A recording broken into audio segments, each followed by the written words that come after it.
उम्मीद है सब खैरियत से होंगे। आज हम चैप्टर नंबर 7 का टॉपिक इलास्टिसिटी स्टार्ट करेंगे। क्लास 9th क्लास का चैप्टर नंबर 7 है प्रॉपर्टीज ऑफ मैटर और टॉपिक है हमारे पास इलास्टिसिटी। इससे पहले प्रीवियस टॉपिक की थोड़ा सा रिव्यू ले लेते हैं। प्रीवियस हमने पढ़ा था पास्कल्स लॉ। पास्कल्स लॉ क्या होता है कि प्रेशर जो होता है वो चारों तरफ सेम होता है जैसे हम अप्लाई करते हैं लिक्विड के अंदर। उसके आगे फर्दर दो एप्लीकेशन से हाइड्रोलिक प्रेस की थी। हाइड्रोलिक में ये था कि जितना प्रेशर आप एक साइड से लगाओगे वो सारा पानी से दूसरी साइड पे अप्लाई हो जाएगा। फिर हमने ब्रेकिंग सिस्टम पढ़ा था कि ब्रेक क्या होती है, एक मास्टर सिलेंडर के साथ दो पाइप्स कनेक्ट होते हैं। जैसे प्रेशर लगाते हैं तो दोनों पाइप्स के सेम प्रेशर में एक आगे ब्रेक लगी होती है, पीछे लगी होती है। वो ब्रेक के पैडल के साथ अटैच होती है और ब्रेक अप्लाई हो जाती है। तो दोनों जो ब्रेक्स होती हैं वो सेम अमाउंट में अप्लाई होंगी। नेक्स्ट आज जो हमारे पास टॉपिक है, आज हम 3 टॉपिक्स कवर करेंगे। शॉर्ट क्वेश्चन के तौर पे आएंगे, लॉन्ग क्वेश्चन में नहीं आएंगे। फर्स्ट है इलास्टिसिटी। इलास्टिसिटी कहते हैं कि एक लिमिट होती है हर बॉडी की। किसी भी बॉडी के ऊपर अगर आप फोर्स लगाते हैं तो वो फोर्स, उस फोर्स को बर्दाश्त करने की, उस फोर्स को बियर करने की हर बॉडी की एक लिमिट होती है। फॉर एग्जांपल अगर मैं पॉइंटर हूँ, यहाँ से इसे मैं फोर्स लगाना शुरू कर दूँ तो इसकी एक लिमिट होगी जहाँ तक इस फोर्स को ये बियर कर पाएगा। जैसे इस फोर्स को क्रॉस कर देंगे ये टूट जाएगा। जैसे स्टिक होती है ना, छड़ी आप लोग तोड़ते हो, उससे जैसे आप फोर्स लगाते हो तो पहले वो थोड़ी सी बेंड होती है, बेंड होने के बाद वो टूटती है। तो मैक्सिमम फोर्स कोई बॉडी कितनी बियर कर सकती है उसे हम इलास्टिसिटी कहते हैं। इलास्टिक लिमिट के अंदर किसी चीज के ऊपर हम अगर फोर्स लगाएं तो वो बॉडी अपनी दोबारा ओरिजिनल शेप में वापस आ जाए, ये इलास्टिसिटी होती है। इलास्टिक लिमिट की बात करता हूँ। इलास्टिक लिमिट वो लिमिट होती है जहां तक कोई बॉडी मैक्सिमम फोर्स को बियर कर सकती है।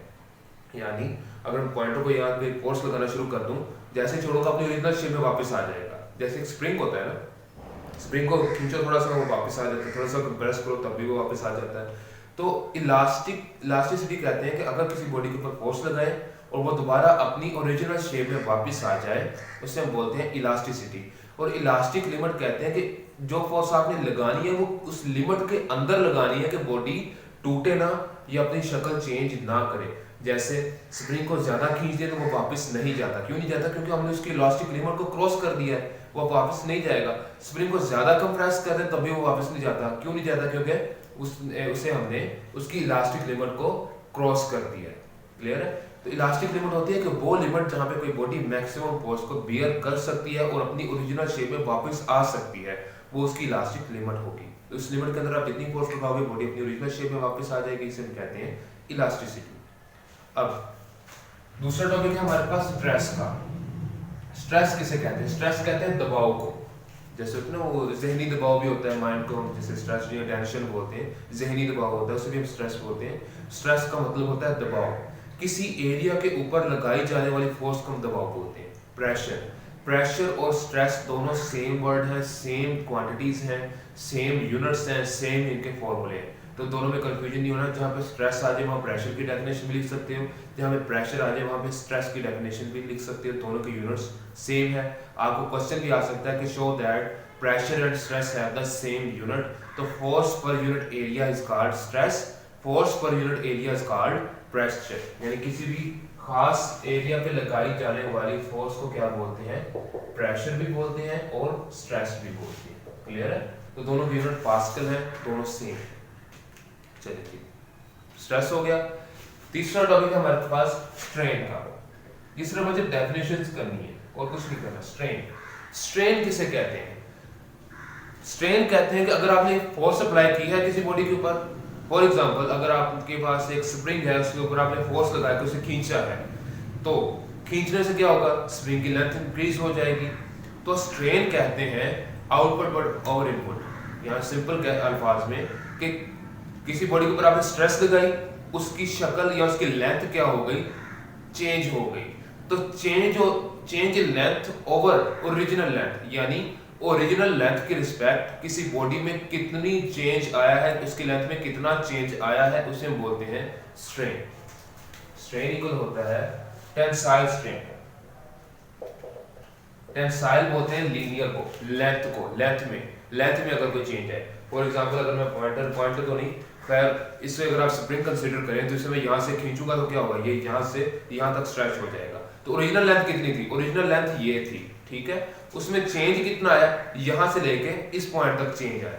तो change in length over original length is called strain. Force apply करने से या स्ट्रेस अप्लाई करने से कितना लेंथ में चेंज आया है और उसकी ओरिजिनल लेंथ कितनी थी, उसे हम बोलते हैं स्ट्रेन। दूसरे अल्फाज में चेंज इन लेंथ जो होती है वो इक्वल होती है लेंथ माइनस ओरिजिनल लेंथ। कितना लेंथ हुई है बढ़ के, उसकी ओरिजिनल लेंथ कितनी थी उसमें हमें माइनस करना है, क्योंकि ओरिजिनल लेंथ से एल नॉट माइनस एल नहीं करना है। इसका मतलब कि ओरिजिनल लेंथ से आपने बड़ी लेंथ को माइनस किया, तो हमेशा छोटी से बड़ी चीज को माइनस नहीं करते, बड़ी चीज से छोटी चीज को माइनस करते हैं। ये लेंथ वो है जो हमने खुद से चेंज की है, ये उसकी ओरिजिनल लेंथ हमेशा कम होती है, चेंज में लेंथ हमेशा ज्यादा होती है। चलिए अगर इसमें पुट करना तो कर दें L minus L not over L. Strain भी हो गया, टेंसाइल स्ट्रेन। नेक्स्ट हमारे पास जो टॉपिक है वो है हुक्स लॉ। हुक्स लॉ को बाद में स्टडी करते हैं, पहले हम यंग्स मॉडुलस को स्टडी करते हैं। मॉडुलस, यंग्स मॉडुलस की बात करते हैं। यंग्स मॉडुलस कहते हैं stress over strain is called Young's modulus. The ratio of stress to strain is called modulus, Young's modulus। यानी फोर्स अप्लाई करने से स्ट्रेन कितनी बड़ी है, यानी फोर्स अप्लाई करने से स्ट्रेन कितनी बड़ी है, उसे हम बोलेंगे Young's modulus. Very Young's scientist है, उसने ये बताया था कि स्ट्रेन लगाने से, स्ट्रेस लगाने से किसी बॉडी में चेंज आता है, वो कितना चेंज आता है दोनों को डिवाइड कर दो, यंग्स मॉडुलस आ जाए।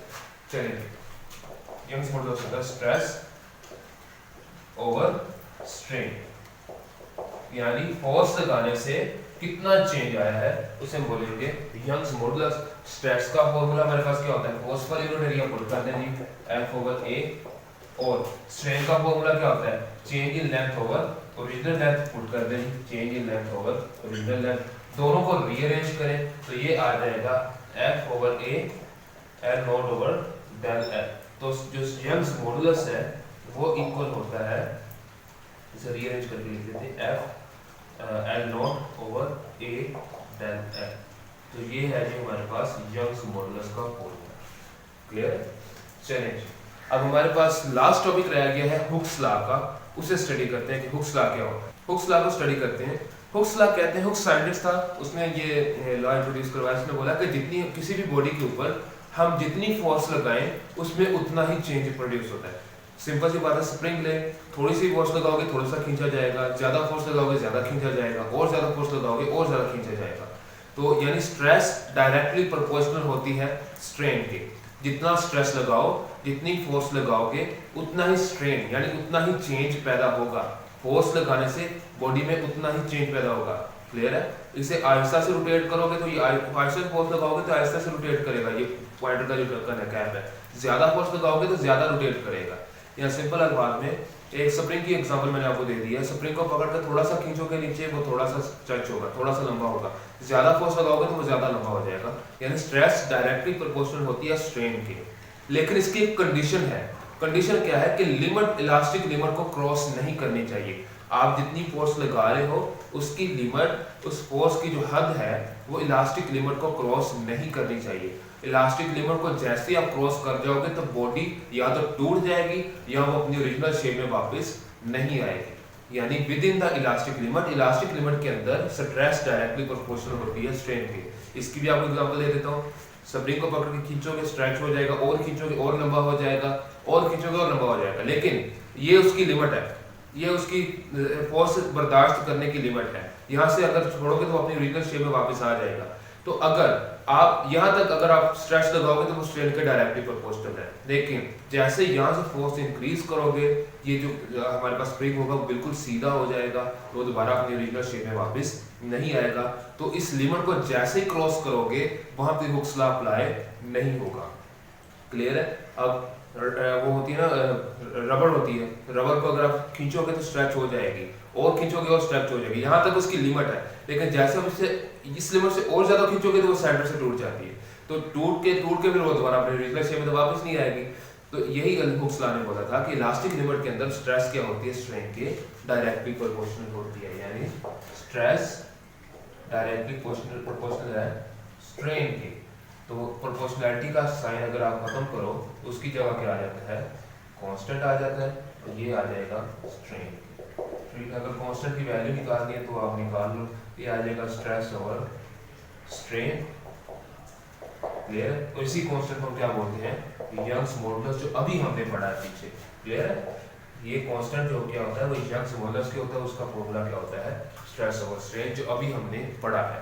चलें जी, तो इसका ग्राफ कैसे बनेगा, ग्राफ की बात करते हैं। तो ग्राफ ये देखिए डायरेक्ट रिलेशन है, मैंने आपको प्रीवियस क्लासेस में बताया था कि डायरेक्ट रिलेशन को हम स्ट्रेट लाइन से शो करते हैं, यानी ये आ गई स्ट्रेस और ये स्ट्रेन, ये आपकी मर्जी, जहाँ मर्जी लिख लो, ये नीचे लिखना ये ऊपर लिखना, इंटरचेंज हो सकते हैं, ठीक है। तो स्ट्रेस डायरेक्टली प्रोपोर्शनल है स्ट्रेन, ये स्ट्रेस डायरेक्टली प्रोपोर्शनल है स्ट्रेन के, लेकिन कहां तक, इलास्टिक लिमिट के अंदर, ये इसकी इलास्टिक लिमिट है। यहां तक अगर आप जितनी फोर्स लगाओगे वापस आ जाएगी, यानी मैं थोड़ा सा पकड़ के खींचा वापस आ जाएगा, और पकड़ के खींचेंगे वापस आ जाएगा, और पकड़ के स्प्रिंग को खींचेंगे तब भी वापस आ जाएगा, इस पॉइंट तक अगर पकड़ के खींचेंगे तब भी स्प्रिंग वापस आ जाएगा। लेकिन अगर इस इलास्टिक लिमिट को मैंने क्रॉस कर दिया, या तो स्प्रिंग टूट जाएगा या वो टेढ़ा मेढ़ा हो जाएगा, उसको अपनी ओरिजिनल शेप में वापस नहीं आएगा। तो यहाँ तक इलास्टिक लिमिट है, यहाँ तक हुक स्टार वैलिड है, इससे आगे हुक स्टार वैलिड नहीं होता, इससे आगे ग्राफ टेढ़ा मेढ़ा हो जाता है, यानी स्प्रिंग खराब हो जाते हैं, कोई भी चीज आप यूज कर रहे हो वो खराब हो जाती है। एक चीज रह गई है, स्ट्रेस का यूनिट आपको बता दिया, स्ट्रेन का यूनिट क्या होता है, स्ट्रेन का कोई यूनिट नहीं होता, क्योंकि स्ट्रेन इक्वल होती है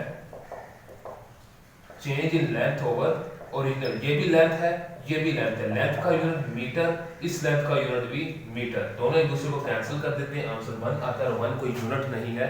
सो स्ट्रेन का कोई यूनिट नहीं होता, ये आपका एमसीक्यूज आ सकता है। उम्मीद है इस चीज़ की आपको समझ आई होगी, चैप्टर आपका एंड हो गया। नेक्स्ट हम एक्सरसाइज को स्टडी करेंगे। यहाँ तक अगर किसी को फर्दर कोई क्वेश्चन हो, कोई कंफ्यूजन हो तो कमेंट सेक्शन में पूछ सकते हैं। आज के लिए इतना था, अपना ख्याल रखिएगा, अल्लाह हाफिज़।